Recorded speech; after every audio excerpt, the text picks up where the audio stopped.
క్రీడల్లో రాణించి అనేక మంది ఉజ్వల భవిష్యత్తు సాధించారని రాష్ట్ర తెలుగుదేశం పార్టీ అధ్యక్షులు స్థానిక శాసనసభ్యులు పల్లా శ్రీనివాసరావు, ఎస్ఏఏపీ చైర్మన్ రవినాయుడు అన్నారు. ఈ మేరకు జీవీఎంసీ 65వ వార్డు వికాస్ నగర్ ఇండోర్ స్టేడియంలో గత 3 రోజులుగా నిర్వహిస్తున్న sports authority of Andhra Pradesh SAAP league boxing జిల్లా 2026 పోటీలు ముగిశాయి. ఈ కార్యక్రమానికి టీడీపీ రాష్ట్ర అధ్యక్షులు MLA Palla Srinivasa Rao, SAAP chairman Ravi Naidu విచ్చేసి గెలుపొందిన విజేతలకు మోడల్ సర్టిఫికేట్ అందజేశారు.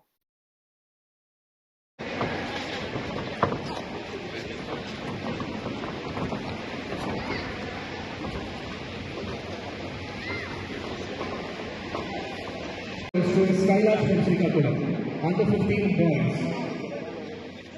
Ready. Megalama from Nandral district. Under 15. Silver medal goes to G.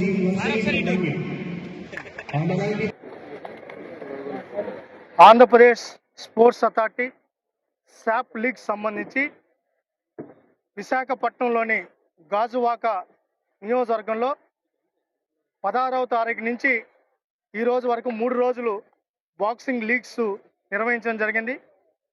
ఆయా జిల్లాల్లో క్రీడాకారులందరూ కూడా అక్కడ పోటీపడి గెలిచిన వాళ్ళందరూ కూడా ఇక్కడికి వచ్చి స్టేట్ లెవెల్ టోర్నమెంట్లో భాగస్వాములు అవ్వడం జరిగింది. 400 మంది బాక్సింగ్ క్రీడాకారులు దీంట్లో భాగస్వాములు అయ్యారు. ఎవరైతే విన్నర్స్ ఉన్నారో వాళ్ళందరికీ కూడా అభినందనలు కూడా తెలియజేయడం జరిగింది. అయితే ఈ టోర్నమెంట్కి సంబంధించి తెలుగుదేశం పార్టీ రాష్ట్ర అధ్యక్షులు, స్థానిక శాసనసభ్యులు పెద్దలు పల్లా శ్రీనివాసన్న గారు దీంట్లో ప్రారంభోత్సవానికి రావడం, తర్వాత ఈరోజు ముగింపు కూడా ఎవరైతే విన్నర్స్ ఉన్నారో వాళ్ళందరికీ కూడా సార్ చేతుల మీదనే ప్రైజ్ డిస్ట్రిబ్యూషన్ కూడా చేయడం జరిగింది. ఈరోజు గతంలో ఎప్పుడు ఇలాంటి టోర్నమెంట్లు జరిగిన దాఖలాలు లేవు. ఈరోజు టాలెంట్ను ప్రూవ్ చేసుకునే దానికి వాళ్ళకి ఏ వేదిక లేకుండా గత 5 సంవత్సరాలు నిర్వీర్యం అయిపోయింది. ఈరోజు అనేక వేదికలను ఏర్పాటు చేస్తున్నాం. ఒక పక్క శాప్ లీగ్స్ పెడుతున్నాం, సమ్మర్ క్యాంప్స్ పెడుతున్నాం, అదేవిధంగా అమరావతి ఛాంపియన్షిప్ పెడుతున్నాం, స్టేట్ లెవెల్ టోర్నమెంట్స్ పెడుతున్నాం. ఇవి కాకుండా డిస్ట్రిక్ట్ లెవెల్లో విరివిరిగా ఏదైతే దానికి సంబంధించి టోర్నమెంట్స్ కూడా ఆయా డిసిప్లిన్స్ సంబంధించి టోర్నమెంట్లు కూడా పెడుతున్నాం. టాలెంట్ను ఐడెంటిఫికేషన్ చేయడమే ఈరోజు స్పోర్ట్స్ అథారిటీ ప్రథమ కర్తవ్యంగా ఈరోజు చంద్రబాబు నాయుడు గారి ఆదేశాల అనుసారం ఈరోజు ఆంధ్రప్రదేశ్ని క్రీడాంధ్రప్రదేశ్గా మార్చాలి.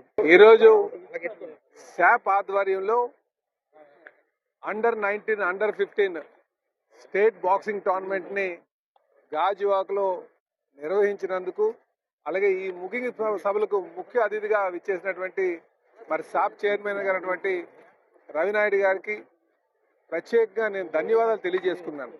ఎందుకంటే గాజువాక అంటేనే ఒక క్రీడా హబ్గా వారు గుర్తించి ఇక్కడ ఈ టోర్నమెంట్ కండక్ట్ చేయడానికి ముందుకు వచ్చినందుకు గాను వారికి ఈ సందర్భంగా నేను ధన్యవాదాలు తెలియజేస్తున్నాను. అలాగే డిస్ట్రిక్ట్ స్పోర్ట్స్ అథారిటీస్ అధికారులు కూడా నేను ధన్యవాదాలు తెలియజేస్తున్నాను.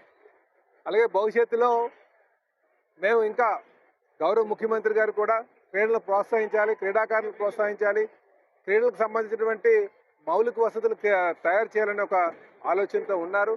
మా యువ నాయకులు లోకేష్ గారు, అలాగే డిప్యూటీ సీఎం గారు పవన్ కళ్యాణ్ గారు, వీళ్ళంతా కూడా రాబోయే రోజుల్లో ఆంధ్రప్రదేశ్కి మంచి క్రీడాకారులకు మంచి భవిష్యత్తు ఉందనడానికి ఇది ఒక నిదర్శనం అని చెప్పి ఈ సందర్భంగా తెలియజేస్తున్నాను. అలాగే రవినాయుడు గారి కోసం చెప్పాలంటే వారు చైర్మన్ అయిన తర్వాత ఈ స్టాటిస్టిక్స్ మీరు అన్నిటికంటే